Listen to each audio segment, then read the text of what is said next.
Buenas tardes, chicos. ¿Creen que se pudieran como acercar para tener más interacción y no que estén hasta allá lejos, porfa?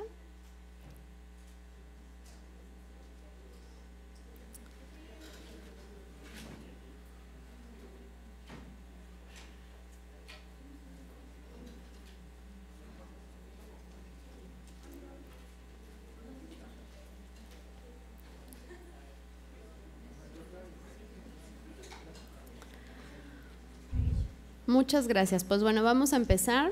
Yo soy la doctora Ingrid Medina. Tengo un doctorado en biología molecular. Soy profesor de asignatura de bioquímica y biología molecular aquí en la Facultad de Medicina y en posgrado de ciencias biomédicas. Y actualmente trabajo para la industria farmacéutica en MSD. Entonces, el tema que vamos a ver hoy es biología molecular del cáncer.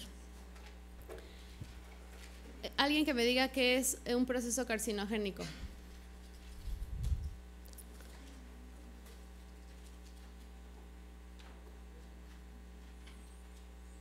No tantos, por favor. A ver, aquí abajo. Es un proceso de diferenciación maligna de algún estirpe celular. Diferenciación. ¿Hay alguien que no esté de acuerdo con eso? La mayoría de las células tumorales pierden diferenciación. Es una de las características que de repente una célula epitelial, por ejemplo, en un tumor de piel ya no parece ni tiene los marcadores ni las citoqueratinas propias de una célula normal epitelial. Entonces, una de las cosas que pasa es que pierde diferenciación. ¿Es un proceso maligno? Sí. ¿Qué otra cosa vemos aumentada en una célula tumoral? Mitosis, la proliferación fundamentalmente también. Es necesario que empecemos a entender que los genes son distintos entre ciclo celular, mitosis y proliferación, que antes se veían como un mismo grupo de genes. Vamos a definir que el cáncer es un proceso mediante el cual células normales, cualquier tipo de célula, cualquier estirpe celular en principio podría generar cáncer, se transforman de manera progresiva a un fenotipo maligno mediante la adquisición de mutaciones generadas a consecuencia del daño del genoma. Entonces, ahí les puse un ejemplo de la evolución del cáncer cervical, desde un cervix normal, pasando por lesiones premalignas, NIC2, NIC3, hasta un cáncer invasor, ¿de acuerdo? Para que esto pase, más o menos van a tardar de 10 a 15 años. Y hay algunos factores que benefician que este proceso carcinogénico se pueda llevar a cabo. La mayor parte de las veces, afortunadamente, no se desarrolla el cáncer, pero cuando se reúnen una serie de factores vamos a tener el desarrollo de una neoplasia. En este caso, sabemos que el cáncer cervical está casi en un 100%, 99.7% asociado a una infección proactiva de virus del papiloma humano. Entonces, cuando una mujer tiene el virus, es probable que desarrolle cáncer. ¿Todas las mujeres que tienen virus del papiloma humano en infección activa van a desarrollar cáncer? No. De hecho, la mayoría no lo va a hacer, ¿de acuerdo?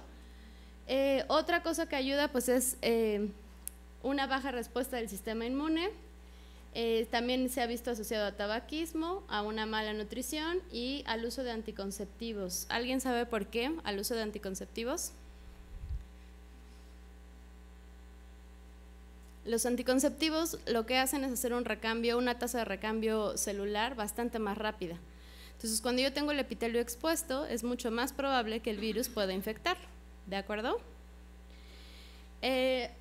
Estos tres tienen que ver con el proceso carcinogénico como tal, y el sistema inmune y la mala nutrición tienen que ver con el huésped, ¿de acuerdo? Entonces, es siempre un proceso carcinogénico, va a ser una combinación del ambiente más las mutaciones que vayamos acumulando en nuestro propio genoma.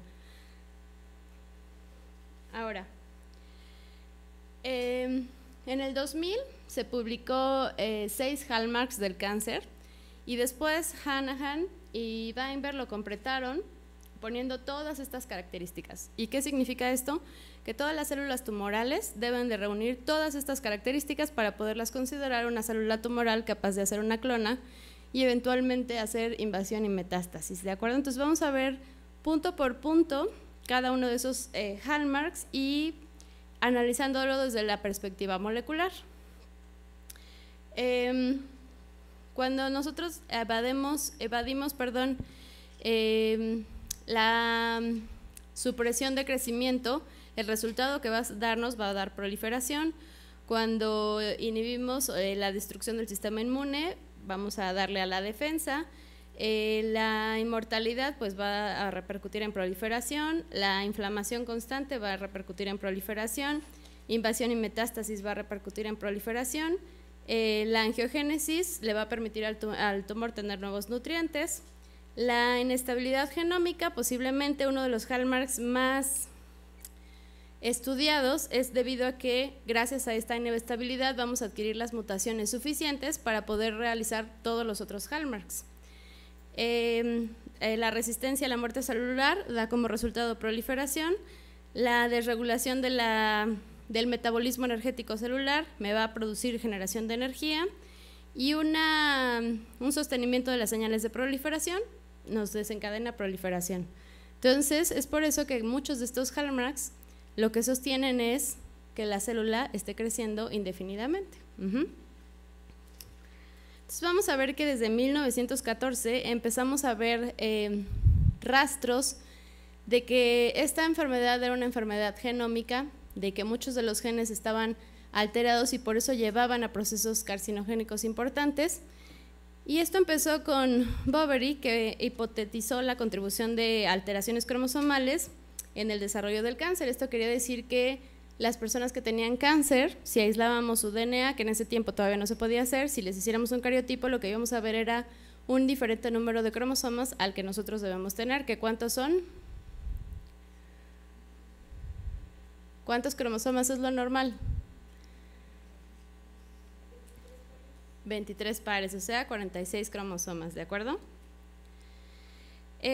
Por esa misma época se describieron el cromosoma Filadelfia en la leucemia mieloide crónica, que vamos a ver que es un tipo de translocación, que lo que hacía era generar un nuevo cromosoma, uniendo dos de los cromosomas ya descritos. Después Knudson hace la fórmula de la hipótesis del doble hit, que esto lo que quería decir era que aquellas personas que nacían con una mutación y a lo largo de su vida adquirían otra mutación, eran las más probables de desarrollar cáncer. Después Bishop y Barmus describieron un protooncogen, que alguien que me diga si sabe qué es un protooncogen.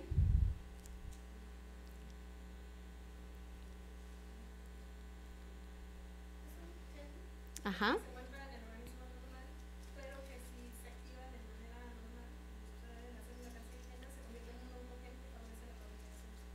Ok, ¿y debería de estar ahí? ¿Sí es muy normal? No forzosamente, pero no forzosamente pueden estar, pero si está, no siempre está activo. Ok, un protooncogen quiere decir que no está produciendo la proteína para la cual fue hecho, sin embargo no es parte de nuestro genoma. La mayoría de los protooncogenes fueron adquiridos por transposición, por virus, por infecciones virales, ¿de acuerdo?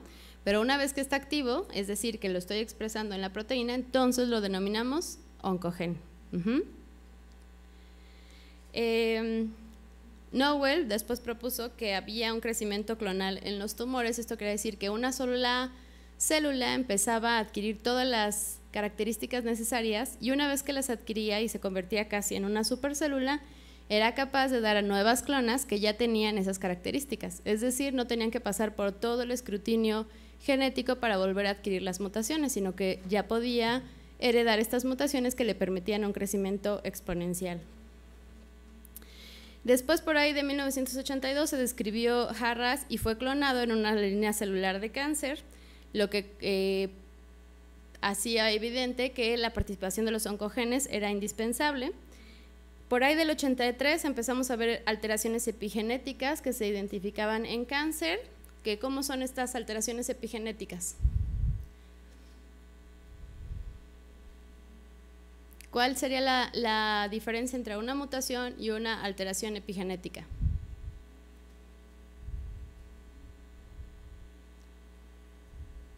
¿Alguien ha escuchado hablar de la metilación del DNA? ¿Todos ustedes son estudiantes de medicina? ¿Que ya terminaron? Entonces no les creo que no hayan escuchado hablar de la metilación del DNA. ¿Nadie ha escuchado?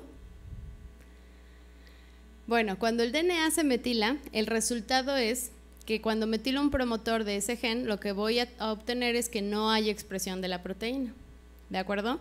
Entonces, hay genes que normalmente deben estar así. Un ejemplo lo vieron en embriología. ¿Cuándo es un claro ejemplo de que esto pasa de esta forma? Por ejemplo, en la diferenciación del sexo y de todas nuestras células, porque nuestras células tienen la misma información genética. Sí, todas, absolutamente todas tienen la misma información. ¿Cuál es la diferencia? Las marcas epigenéticas. Entonces, una célula de ojo no expresa los mismos genes que expresa una célula hepática, ¿o sí? No, porque tienen funciones distintas. Entonces, ¿cómo escondo el resto de la información genética si todas mis células tienen la misma información genética?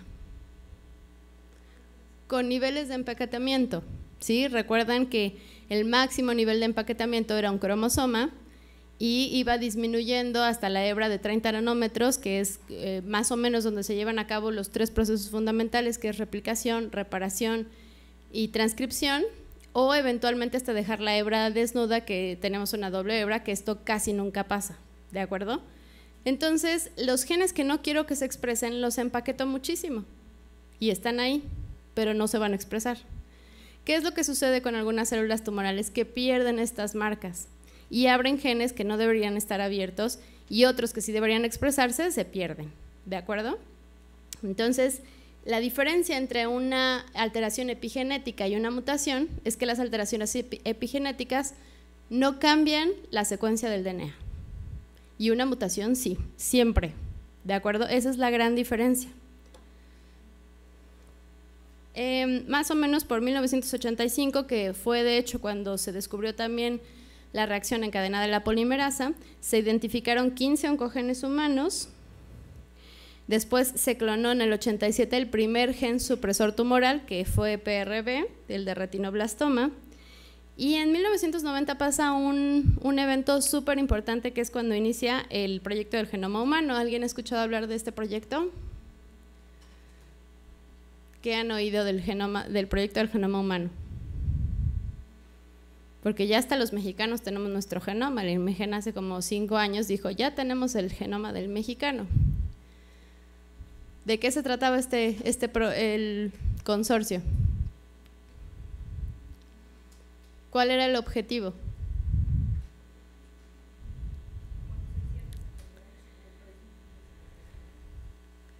El objetivo fundamental era secuenciar todo nuestro genoma. Ya teníamos genomas secuenciados, el de C. elegans, el de Entamoeba histolítica, el de E. coli. La idea era conocer todo nuestro genoma.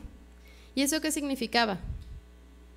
Lo que íbamos a tener era un archivo inmenso de 4 bases nucleotídicas que se repetían en todo el genoma, ¿cierto? ¿Eso me dice cómo interpretarlo? No, ¿verdad? Pero ese era el inicio, o sea, ya conocemos completamente nuestra secuencia. Ya más o menos conocemos los 30.000 genes que están descritos, lo que no sabemos es cómo se regulan. Ajá, entonces hasta que no sepamos esta regulación es difícil jugar con estos genes. El primer paso está dado, que fue conocer toda la secuencia, y eso empezó en 1990. Y después, en el 99, pues dijeron, ¿por qué no hacer el proyecto del genoma del cáncer? Ahora, ¿qué limitantes vemos en este proyecto?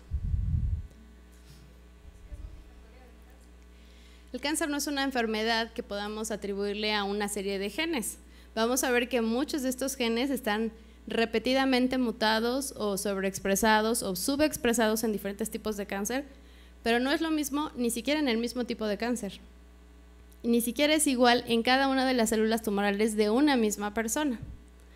Entonces, tratar de homogenizar algo tan heterogéneo pues resulta un poco complicado, ¿sí? De acuerdo, se ha tratado de hacer y hay algunos ejemplos claros que somos los que vamos a ver, pero no podemos perder de vista que es un síndrome y es una enfermedad multifactorial, ¿de acuerdo? Después, por ahí del 2002, ya se tenían 15 genes supresores tumorales y más de 100 oncogenes. Y esto se empezó a asociar a que toda la maquinaria no podía estar solo mal a nivel de secuencia, sino que esto tenía que verse en la transcripción. ¿A qué se refiere esto? Pues que todo lo que viviéramos de manera incorrecta en el DNA forzosamente tenía que tener una repercusión en el mensajero, pero eso no es cierto. Muchas veces encontramos mutaciones que ni siquiera están asociadas a un gen. Entonces están asociadas a regiones que hoy conocemos como regiones regulatorias. Entonces, no siempre un daño en el DNA iba a resultar en el daño al mensajero. Eso es algo importante que no se pensaba que fuera así. En el 2003 se termina el proyecto del genoma humano y después ya se empiezan a crear grandes bases de datos que en el 2004 apenas teníamos completamente comprobados 291 genes que tenían que ver con cáncer.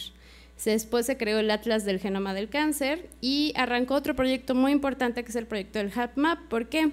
Nos dimos cuenta que hay seres humanos que tienen polimorfismos que pueden ayudar o disminuir el riesgo de adquirir algún tipo de cáncer. ¿Qué es un polimorfismo?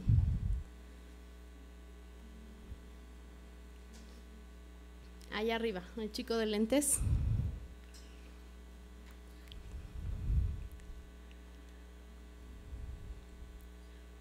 Un polimorfismo es un cambio en el DNA, pero que este cambio está dado en más del 1% de la población.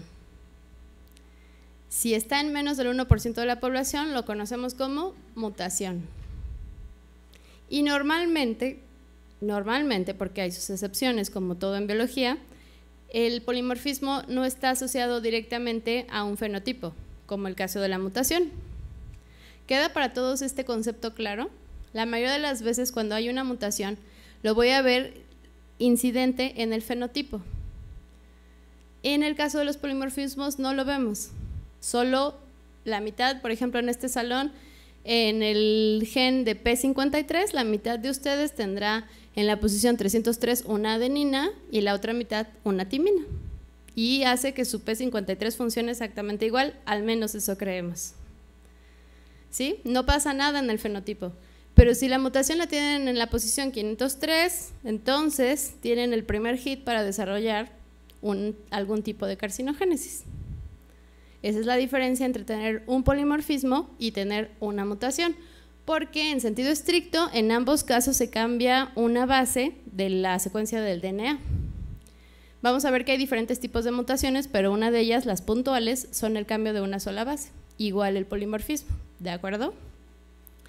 Entonces en este proyecto del HapMap lo que intentábamos ver era estos polimorfismos, que estos vienen determinados por la manera en la que se fueron intercambiando rasgos étnicos de la población, de manera tal que, como siempre se ha pensado que la raza negra fue la que originó la vida en la Tierra, su haplotipo de polimorfismos es el que es considerado como el más puro, y a partir de ahí se han ido viendo las diferentes mutaciones en las diferentes razas, y es por eso que hay algunos tipos de cáncer que se asocian más a determinadas regiones del planeta que otros, ¿de acuerdo? Más el factor ambiental, eso no lo podemos olvidar. Después, en el 2009, ya la base de datos había aumentado a 410 genes. Se formó el Consorcio Internacional del Genoma del Cáncer. ¿Esto por qué? Pues porque la OMS declaró que el cáncer ya estaba casi al nivel de epidemia. Es actualmente la tercera causa de muerte en el mundo, entonces es un foco donde tienen que voltear los investigadores para buscar mejores biomarcadores y mejores blancos terapéuticos. Y actualmente se han encontrado 143.000 mutaciones que caen en diferentes genes que están dados en esta base de datos, ¿de acuerdo? ¿Esto quiere decir que una persona que tiene cáncer tiene las 143.000 mutaciones? No, puede tener una combinatoria y esa precisamente es el reto.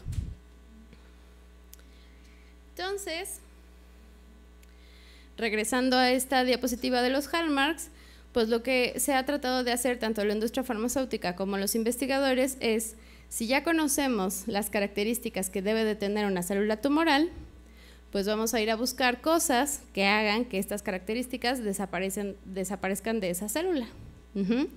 De manera tal, para cada hallmark se ha encontrado alguna indicación terapéutica que podría ayudar, ¿de acuerdo? Vamos a empezar con crecimiento de señales de proliferación. Ya habíamos dicho que esto lo que iba a provocar era que hubiera proliferación continua y vamos a explicar por qué esto es tan importante. Si yo tengo una proliferación continua, me va a permitir que todas las células que vayan a empezar a crearse de la primer clona tengan una nueva oportunidad de adquirir una mutación. Entonces, para llegar a la combinatoria que necesito, lo que tengo que estar haciendo es hacer ensayo y error. La célula tumoral no es inteligente, aunque lo pareciera. Lo que hace es probar una y otra vez y otra vez y otra vez y 1000 veces va el sistema inmune, sobre todo, y los sistemas de reparación de nuestro cuerpo a hacer que esa célula que está en inestabilidad genómica entre en apoptosis. Pero habrá una célula en el intento 1987 que adquiera todas las características y que sea capaz de evadir el sistema inmune y de proliferar. Y entonces ella va a empezar a hacer nuevas clonas ya con esas características. ¿De qué depende cuánto tiempo pase? De los factores de riesgo a los que esté sometido. Por ejemplo, un fumador se ha visto que aumenta las probabilidades de que este evento suceda 9 veces en promedio en los diferentes tipos de cáncer. Si solo vemos cáncer de pulmón, lo aumenta hasta en un 18 veces más, ¿de acuerdo? El riesgo. Entonces, de eso depende. En el caso de la proliferación, ¿el tumor qué hace?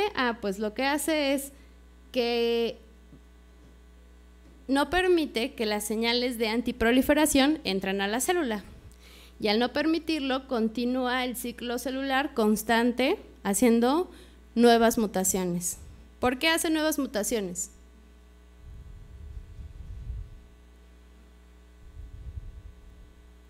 Porque hasta ahorita solo les he dicho que, bueno, vamos a tener un ciclo celular constante. ¿Por qué esto aumenta la tasa de mutación?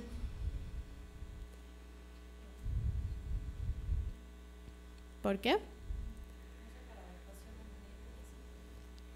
Eso quiere decir que nuestra célula se equivoca. Porque si siempre cada evento de mitosis lo hiciera perfecto, aun cuando se viera aumentada la mitosis, no tendríamos por qué ver inestabilidad genómica. ¿Sí lo ven todos así? Lo que sucede es que nuestra polimerasa se equivoca una vez cada 1 millón. Entonces, imagínense cuántas veces tiene que hacer el intento para adquirir una serie de mutaciones. Y pasa. Entonces, el hecho aquí es que lo que va a estar intentando es con una mitosis acelerada, cada intento lo va a hacer bastante más rápido. Y en el caso del receptor de factores de crecimiento epidermal, que es EGFR, se han encontrado, fíjense, esta es toda la proteína, es transmembranal, aquí estaría la membrana, todo este dominio queda extracelular, esto es intracelular, y se han encontrado muchas mutaciones en este dominio, y entonces cuando se encuentran resulta que la célula tumoral tiene muchas más veces expresado EGFR que una célula normal.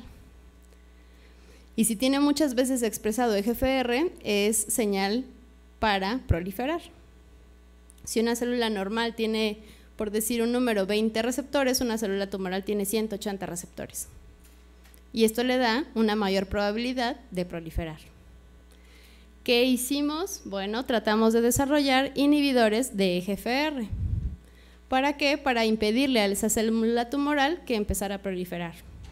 Entonces, la estrategia farmacológica es hacer inhibidores que vayan hacia este receptor y no permitan que la señal le indique a la célula entra en periodo de mitosis. ¿Sale? ¿Cómo se oye la estrategia?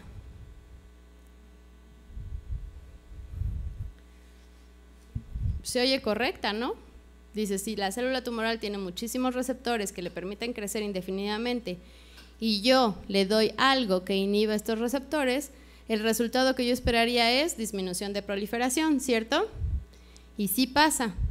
El punto es que se crea resistencia. Entonces quiero que empiecen a pensar por qué.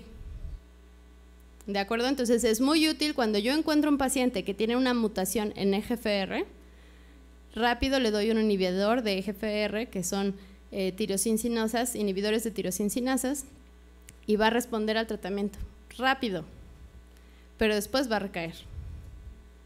¿Ok? Entonces vayan empezando a pensar por qué puede pasar. En este caso vamos a ver que esta es una activación del gen por mutación. Solo aquellos que tengan esas mutaciones van a expresar un número bastante mayor de receptores que la célula normal. ¿De acuerdo? En el caso de ciclinas dependientes de cinasas, ¿por qué son tan importantes? Pues bueno, resulta que el ciclo celular no podría avanzar si no inactivamos algunas y activamos otras ciclinas. ¿Y cómo hace esto la célula? Fosforilando y defosforilando. ¿De acuerdo? Por consiguiente, las cinasas y las fosfatasas son sumamente indispensables para que el ciclo celular esté siempre activo. ¿Sí? ¿Con qué fosforilo?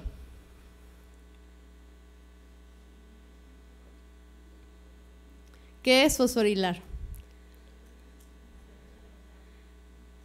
Es agregar un grupo fosfato, ¿cierto? ¿Y de dónde sale ese grupo fosfato? Del ATP. Por consiguiente, para estar haciendo un recambio constante en el ciclo celular necesito muchísima energía. Y al contrario de lo que muchos pensaban, que la célula tumoral no tenía tanta energía, la verdad es que está llena de energía, porque si no, no podría hacer todos estos intentos. Vamos a ver después cuáles son sus estrategias para adquirir energía. Entonces, aquí lo importante es que deben aparecer determinadas ciclinas para pasar a la siguiente fase y desaparecer otras, y todo esto se hace por medio de fosforilación y defosforilación. Y lo importante aquí, la estrategia fue, bueno, ¿qué te parece si inhibimos algunas de estas ciclinas para que entonces el ciclo celular no pueda seguir? Y si no puede seguir, ¿cuál sería el resultado? Inhibición de la proliferación y eventualmente apoptosis, ¿de acuerdo? Entonces, básicamente vamos a ver dos grupos de inhibidores, los que provienen del grupo c-KIT, y los INC, que básicamente son P15, 14 y 16. Y resulta que ellos pueden inhibir a esas ciclinas. Entonces, cuando tú tienes un tumor y ya viste que uno de los principales genes que están aumentados son estas ciclinas, puedes utilizar inhibidores de ciclinas. Y esto lo que te va a llevar pues es a una inhibición del ciclo celular. Y funciona, pero crea resistencia. ¿De acuerdo? Después vamos a ver inhibición al sistema inmune.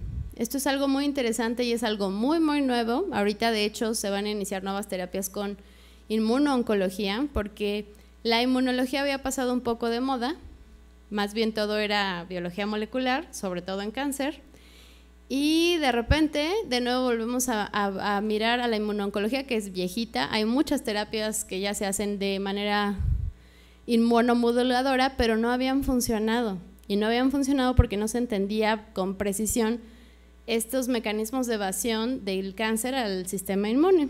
Hoy sabemos un poquitito más, entonces vean. Hoy se sabe que una célula normal, por medio de lo que hemos estado hablando de inestabilidad genómica, malnutrición, exposición a tabaquismo, rayos UV y muchas otras cosas, puede llegar al desarrollo de células tumorales.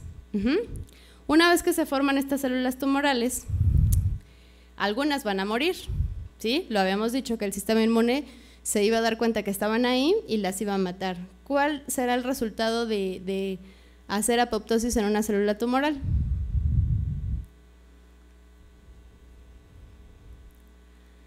Algo muy bueno es que voy a exponer antígenos. Y aunque esa célula es mía o era mía, tiene proteínas distintas, ¿sí? Entonces, el sistema inmune lo va a reconocer.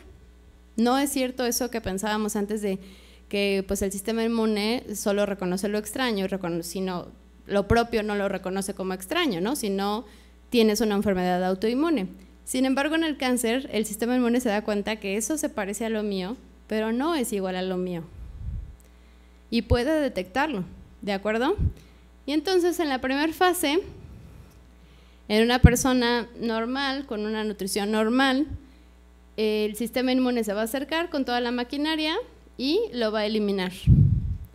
Entonces esa célula tumoral que trató de hacer una expansión clonal no lo va a conseguir porque fue eliminada y controlada por el sistema inmune. Sin embargo, alguna célula pudo haber quedado ahí activa. ¿Y qué le dio? Pues adaptabilidad. Ella ya sabe cómo escapar del sistema inmune, ya lo hizo una vez. Y lo que hace es hacer una expansión clonal con las células moraditas, serían las que son capaces de escapar al sistema inmune. Pero aquí todavía no voy a ver el proceso neoplásico. Normalmente estos son los periodos donde no puedo diagnosticar a tiempo, hay muy pocas células tumorales, pero estoy en un periodo que conocemos como equilibrio. Nadie ganó, de este lado ganó el sistema inmune, aquí nadie ganó, y lo peor que podría pasar es que esas células se empezaran a proliferar y todas ellas saben cómo vencer al sistema inmune. Y entonces, ¿qué tendría? El desarrollo de un tumor. Y en la tercera parte, que sería el escape inmunológico, pues ganó el tumor. ¿De acuerdo? Entonces, un tumor pasa por estas tres fases que vamos a denominar, es un término relativamente nuevo, inmunoedición del cáncer. ¿Sale? Entonces, dependiendo quién gane, pues vamos a estar en ese lado de la balanza. Entonces, básicamente vamos a ver dos tipos de estrategias. Una es, fíjense bien, en este caso, la célula dendrítica, que ustedes deben de saber que es una célula que lo que hace es presentar antígenos. ¿A quién se los presenta? A los linfocitos. ¿De acuerdo? Una vez que los presenta, lo que normalmente hacen nuestros linfocitos T es activarse y destruir lo que no es nuestro. ¿De acuerdo? Entonces, en este primer nivel, aquí hay un checkpoint inmunológico que cuando estos dos se unen, lo que le dice la célula dendrítica al linfocito T es: no hagas nada, no destruyas nada. ¿Por qué está ahí? ¿Por qué tenemos este tipo de checkpoints?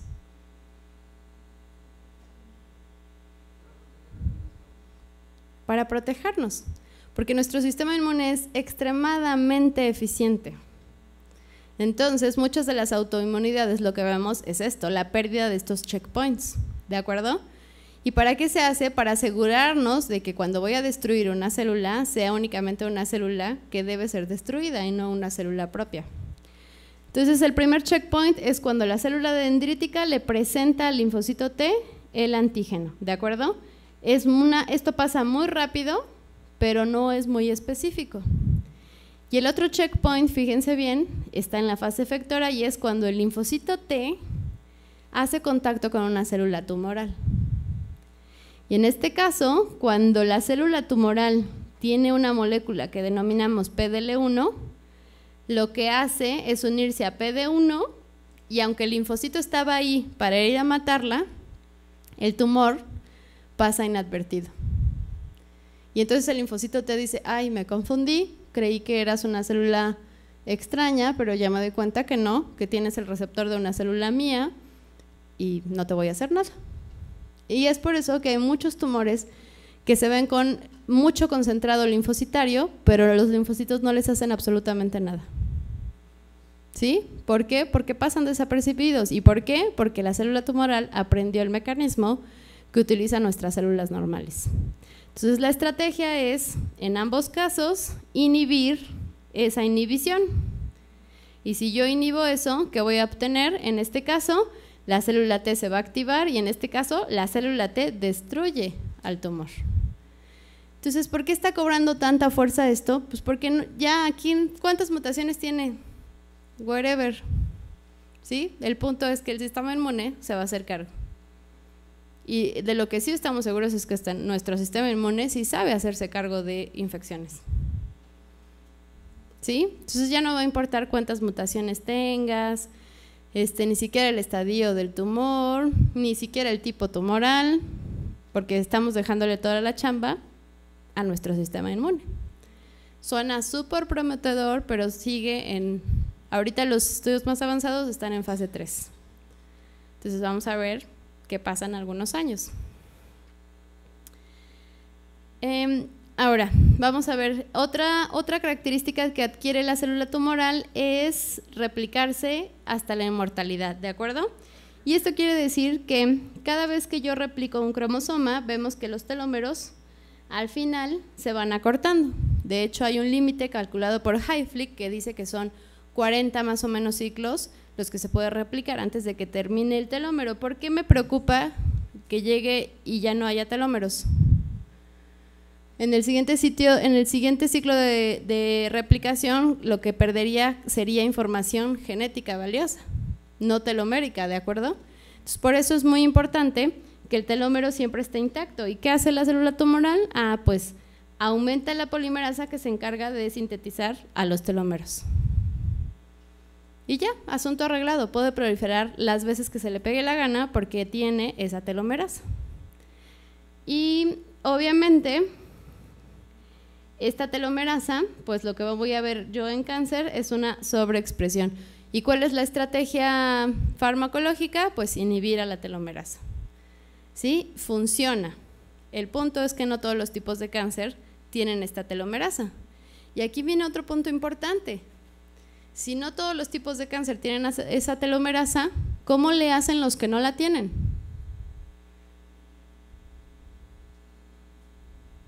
Y aquí es algo importante para el que me conteste la pregunta de por qué se crean resistencias.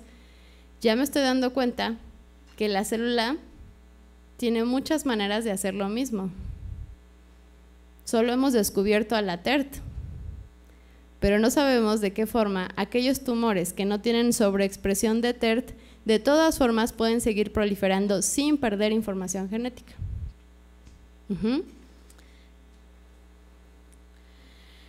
Ahora, mucho se ha dicho que, por ejemplo, en diversos tipos de cáncer la obesidad está asociada al desarrollo de cáncer, ¿no?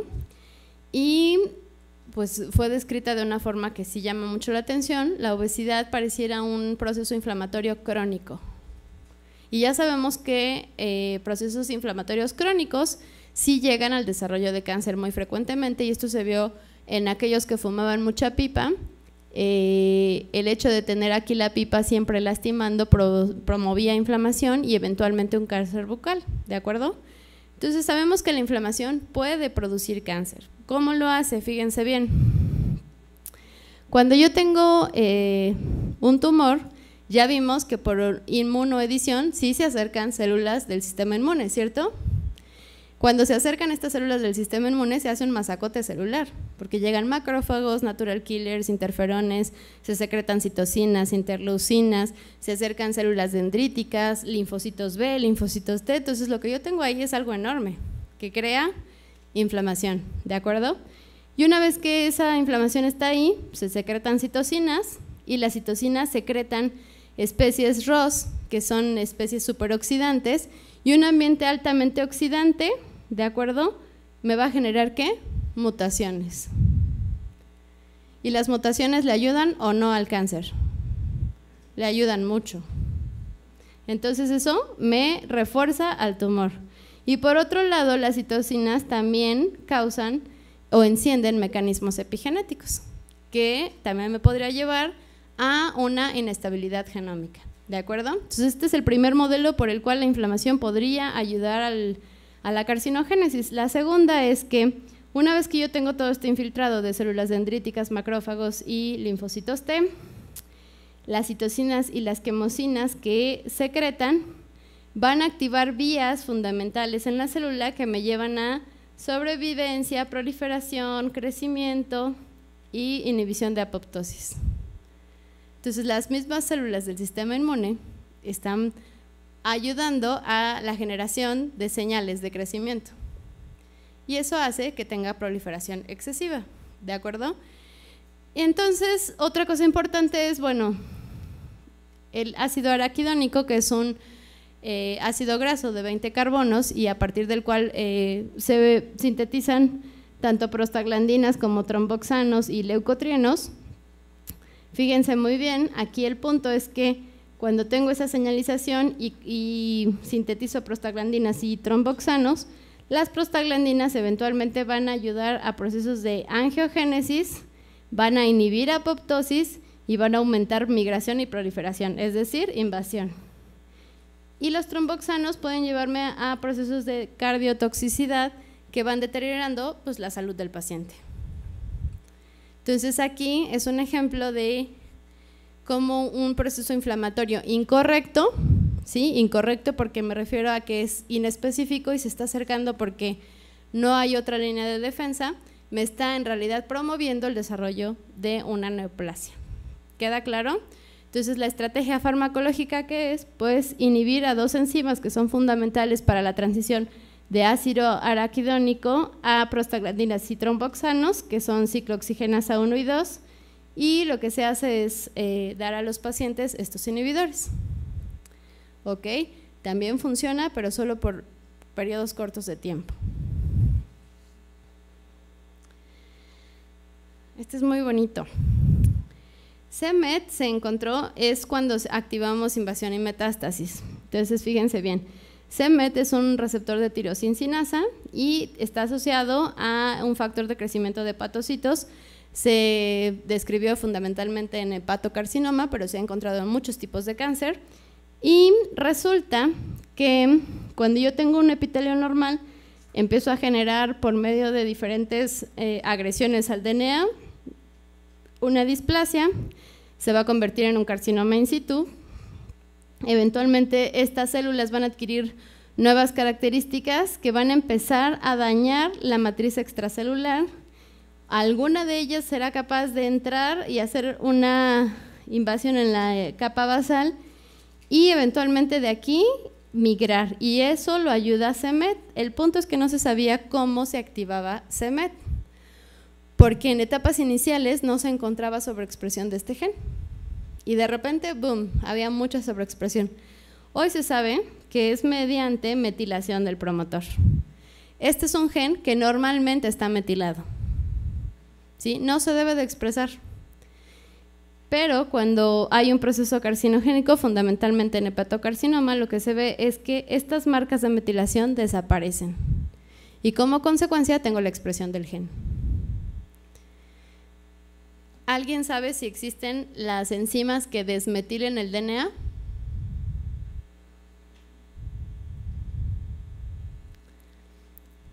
Hay mucha controversia en eso y hasta ahorita no está en el banco de genes de NCBI, no está aceptado como una desmetilasa.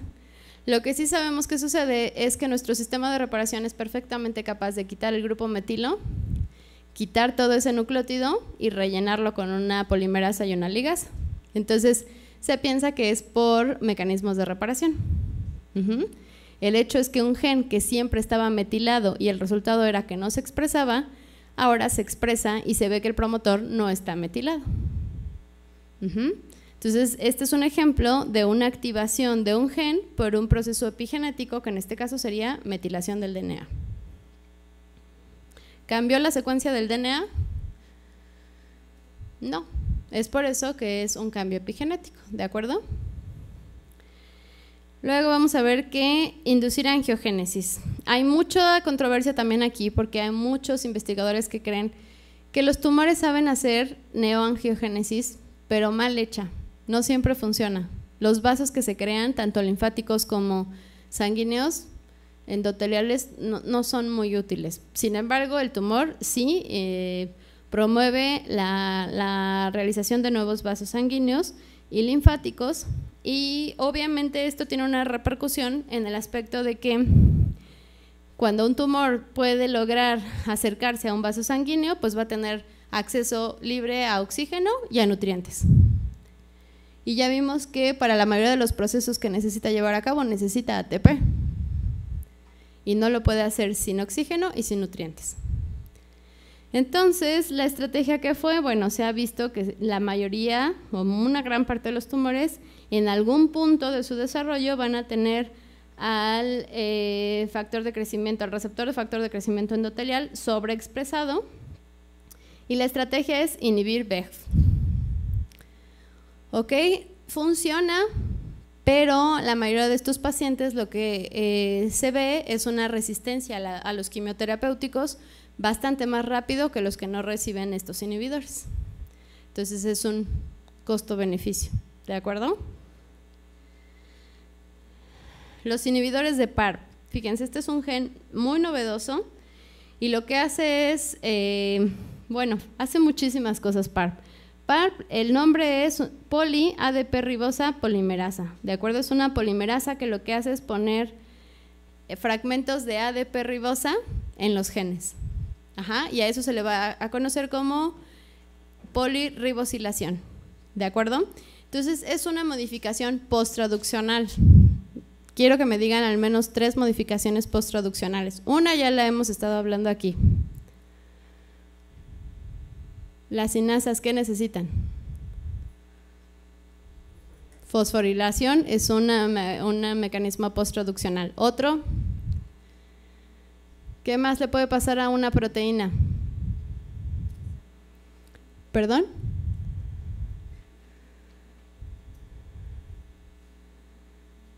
Por ejemplo, el grupo sanguíneo A, B y 0 es que no tengo ¿qué? Los que tienen A tienen una I rayita, los que tienen B tienen otro I, y los que son O 0 es que no tienen ninguno de los dos.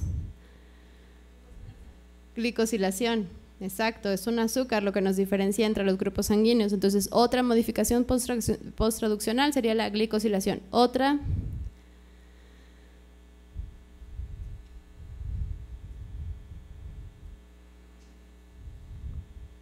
hay proteínas que tienen ácidos grasos unidos a ellas. ¿Cómo se llama eso?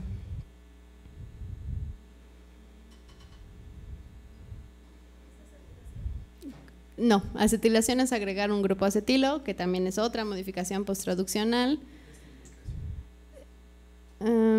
Esterificación se refiere únicamente a la unión de ésteres, pero se llama farmesilación, porque como ustedes vieron en bioquímica, y estoy segura de que lo vieron, cuando voy a sintetizar colesterol, formo 2 ácidos primero de 15 carbonos antes de hacer el de 27, y a este ácido graso se le llama farmesil, ¿de acuerdo? Entonces, bueno, como todas estas modificaciones posttraduccionales, la poli-ADP-ribosilación es una modificación posttraduccional, y fíjense bien, PARP resulta que en algunos genes que acaban de ser sintetizados realiza esta poli-ADP-ribosilación y promueve muerte celular. Pero en otros contextos, cuando yo tengo una mala reparación del DNA, lo que hace es inhibir esta muerte celular. Otra cosa que hace PARP es hacer modificaciones de cromatina. Si había cromatina cerrada, gracias a PARP se abre o viceversa, ¿de acuerdo? Y entonces se expresa genes que no debería de expresar o deja de expresar genes que sí debería de expresar.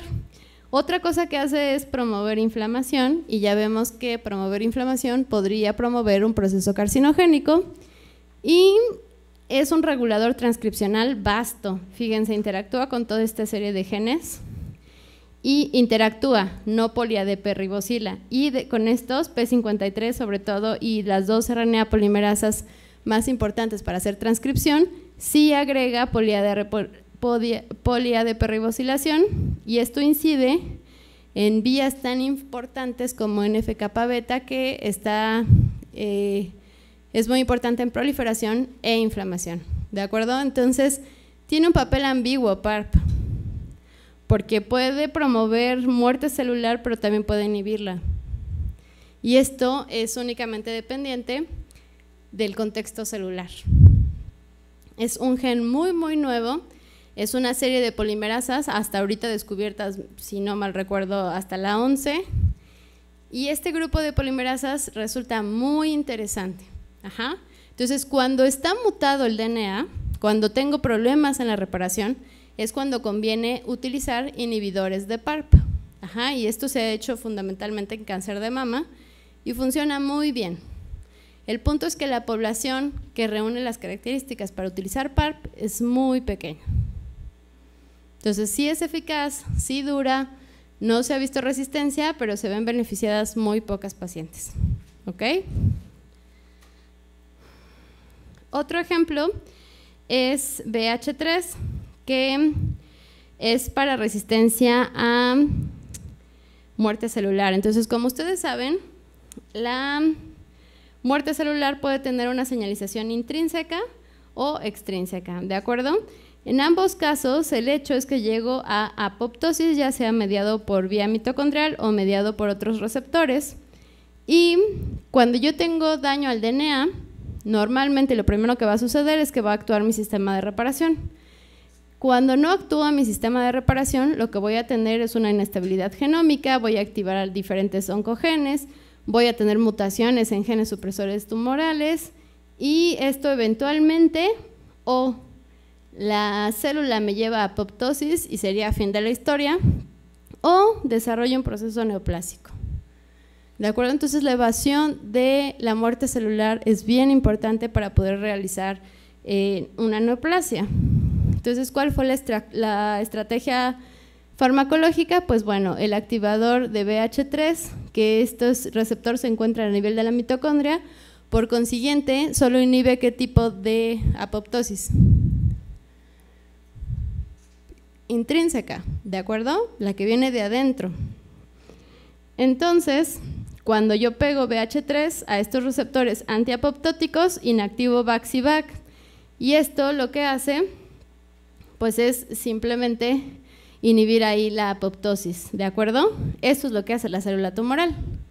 ¿Cuál es la estrategia? Pues yo pongo una estructura muy similar que compita por BH3 y al competir lo que hace es desplazar a BH3 y permite que se activen VAX y VAC y por consiguiente activo citocromo C, muerte celular intrínseca y llego a apoptosis.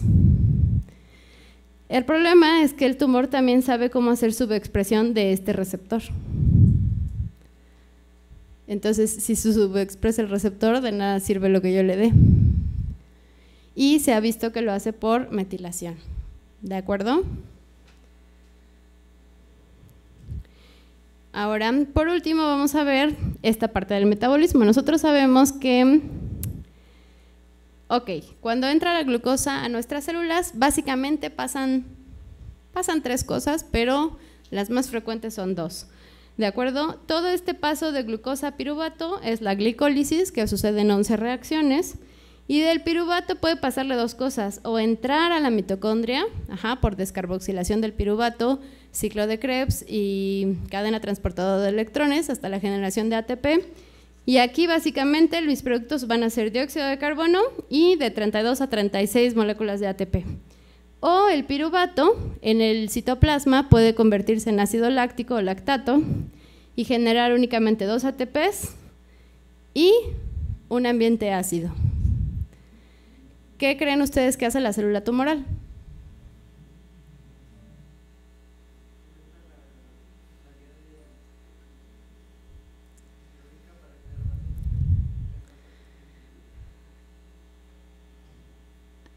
Ok, ¿alguien que piense lo contrario?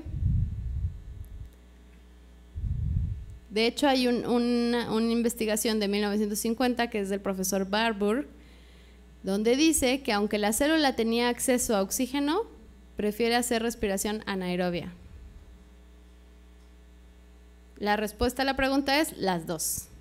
La célula tumoral sabe hacer ambas y además sabe hacer switch. Es decir, en este momento voy a utilizar únicamente glicólisis y llegar hasta lactato, o me conviene encender la vía de producción alta masiva de ATP.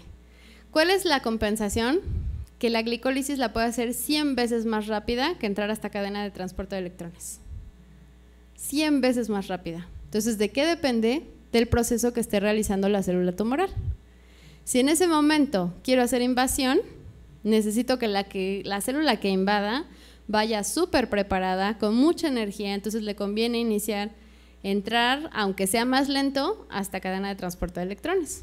Pero si está fija y lo que quiero hacer es expansión clonal, le conviene bastante más estar haciendo una tasa de producción de 200 ATPs, como yéndose a ácido láctico. Y además, el ácido que sale de la célula le ayuda a intervenir, a afectar el microambiente celular de las otras. Y esto promovería mutaciones, especies ROS. ¿De acuerdo? Entonces, dependiendo en dónde en qué punto se encuentra el tumor, tiene la capacidad de hacer estos switch. Y la estrategia terapéutica pues es tratar de inhibir glicólisis, porque al final lo único que, o sea, ambas vías tienen que pasar por estas 11 reacciones. ¿Sí? Entonces yo de glucosa tengo que llegar a piruvato y después el destino del piruvato es dependiente del microambiente celular. Entonces la estrategia es tratar de inhibir glicólisis. ¿Qué es lo malo de esto? Es muy inespecífico. ¿De acuerdo? Y bueno, aquí la estrategia del tumor es sobreexpresa por más de 5 veces las 11 enzimas que participan en la vía de la glicólisis. Ahora vamos a platicar por último de un gen que es muy interesante, que es P53, y que sabemos que en la mayoría de los tumores vamos a encontrar de una u otra forma, por diferentes estrategias tumorales, dañado. ¿De acuerdo? ¿Qué hace P53? Por ahí en 1990 y tantos, ustedes ni nacían, yo creo, el artículo que se publicó fue P53 es el guardián del genoma. Entonces, ¿qué hace?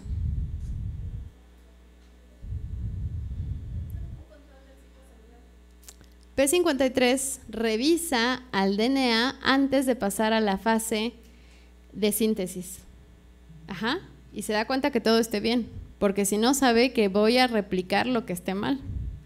Entonces, el tumor rápidamente se dio cuenta que si no inhibía P53 no podía llegar a inestabilidad genómica. Ahora, ustedes con el conocimiento que tienen de lo maravilloso que es el cuerpo humano, ¿creen que la información estaría en un solo gen? O sea, que toda la responsabilidad de revisar al genoma debe estar en un solo gen. No, es muy difícil de creer esto. Sabemos que la mayoría de los tumores deben de tener afectado P53, pero es difícil creer que un solo gen tenga tanta responsabilidad, ¿de acuerdo? Entonces, P53, por ejemplo, puede estar afectado en todos los niveles, por eso les puse esta diapo. Por un agente etiológico a nivel de proteína, pues es justo como lo hace el virus del papiloma humano en el cáncer cervical. Sus dos oncogenes, E6 y E7, lo que inhiben es a P53 y a la proteína de retinoblastoma. Entonces, fácil, el virus entra y le da a los dos de los genes supresores tumorales más importantes. Y esto solo lo hace en la infección viral, ¿de acuerdo? Por otro lado, puede ser por mutación. En el retinoblastoma, P53 se encuentra inhibida por mutación, entonces aquí es a nivel del DNA. En otros tipos de cáncer se ha visto que existen mirnas o RNAs no codificantes pequeños que se unen al mensajero y no permiten que se traduzca. Entonces ahí el daño está a nivel de RNA. Y por último, también se ha visto que P53 puede estar metilada y entonces es un daño en el DNA, pero es de tipo epigenético. Entonces son como los 4 mecanismos por los que podemos encontrar dañado a P53 y está en todos los niveles, ¿de acuerdo? Sin afectar la secuencia, que es por el daño epigenético, por mutación, que es a nivel de DNA, con la ayuda de un RNA pequeño codificante, que son los mirnas, y ahí lo que hago es degradar al mensajero, nunca va a llegar a sintetizarse la proteína, o una vez que es proteína, llevarla a proteosoma y degradarla, ¿de acuerdo? Entonces, la célula tumoral tiene muchas estrategias para llegar a un mismo resultado.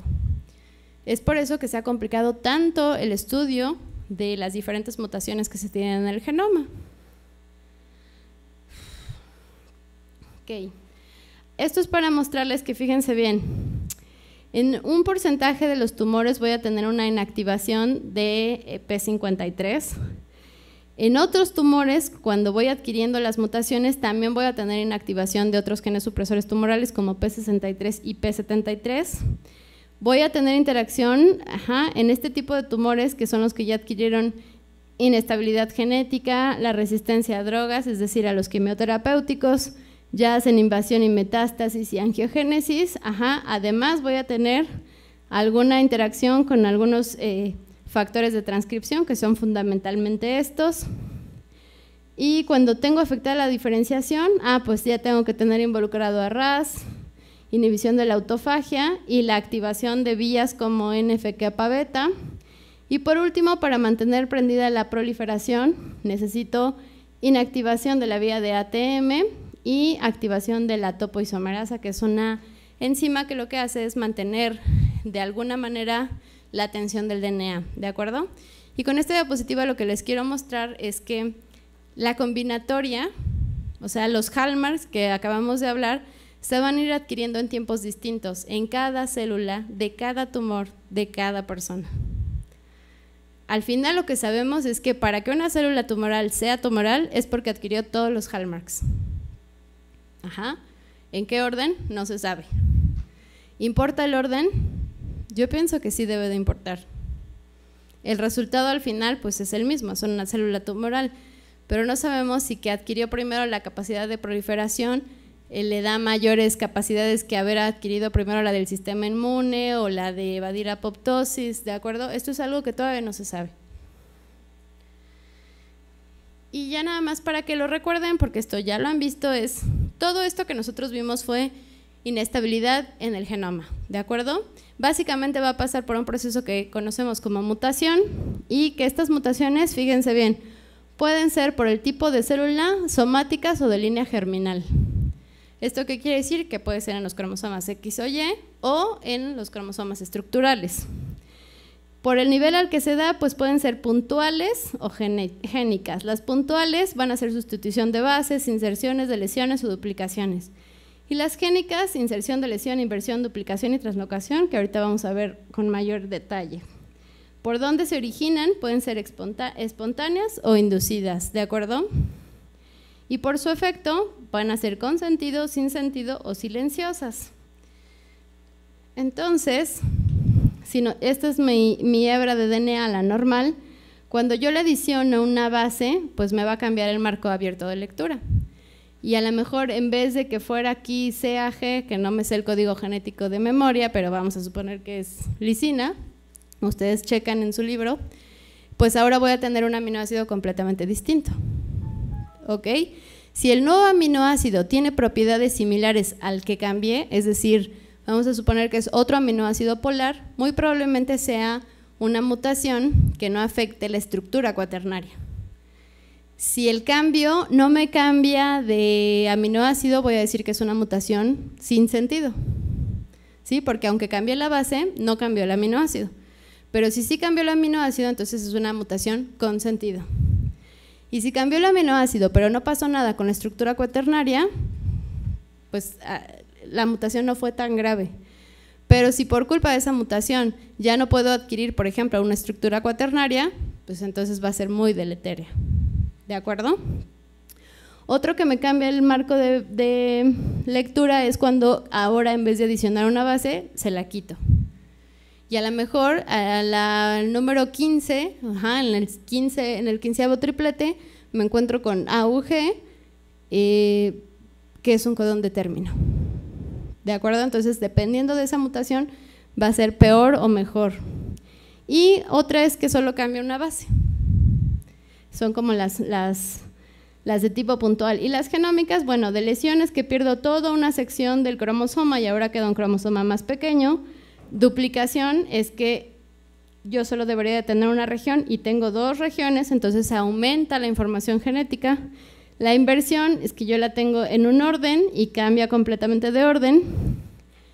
Este es el cromosoma del que hablábamos de la translocación, que comparte el cromosoma 4 con el cromosoma 20, y ahora el cromosoma 4 es más pequeño de lo que debería de ser y el 20 es más grande de lo que debería de ser. Y si yo hago, o sea, la información genética es la misma, ¿cierto? Pero está acomodada distinto. Y entonces toda la regulación de estos genes se ve afectada.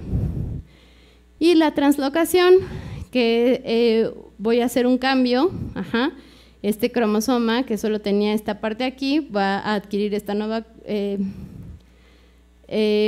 parte del otro cromosoma y viceversa, ¿de acuerdo? Entonces, estos son daños a nivel de cromosoma y los de arriba son daños a nivel de la hebra puntuales, ¿de acuerdo? Una sola base.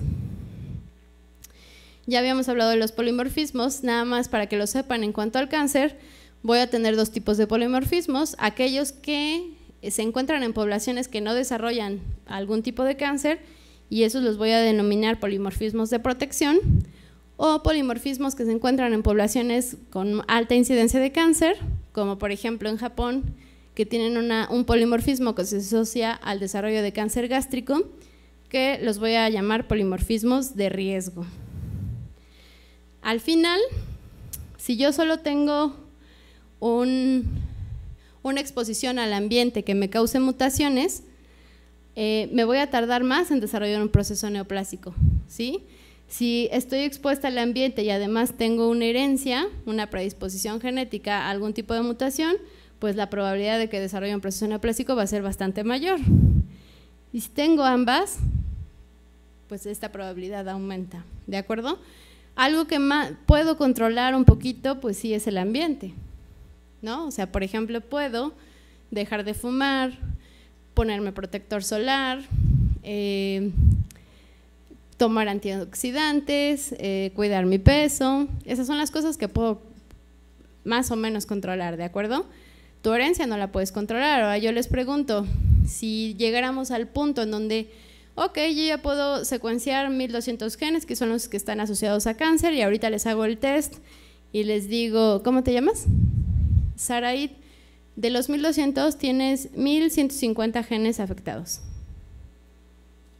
pero no tienes cáncer, pero puede que desarrolles cáncer, pero no sé cuándo, pero si te pones protector solar va a disminuir. ¿Esto será ético?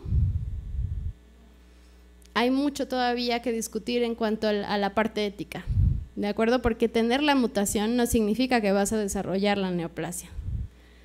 Sí podría significar que entonces me voy a hacer la mastografía en vez de los 40 a los 30, sin llegar al extremo de Angelina Jolie, que ya se quiere operar todo porque pues, salió con muchos de los genes de predisposición mutados, ¿de acuerdo? Entonces hay que tener mucho cuidado con esta información. Todavía no sabemos bien cómo interpretar esta información completa, cómo integrarla.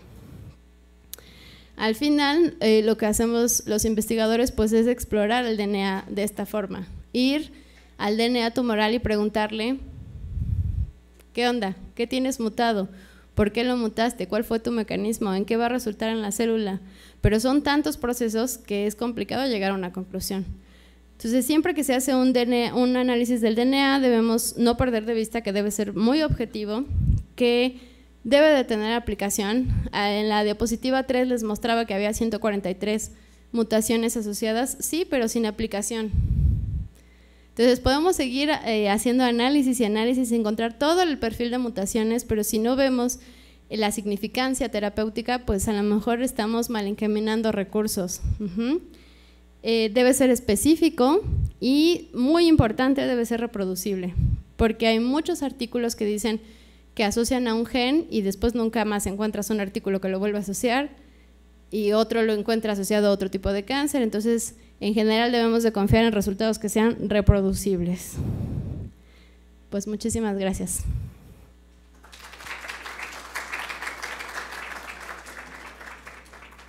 No sé si tengan alguna pregunta.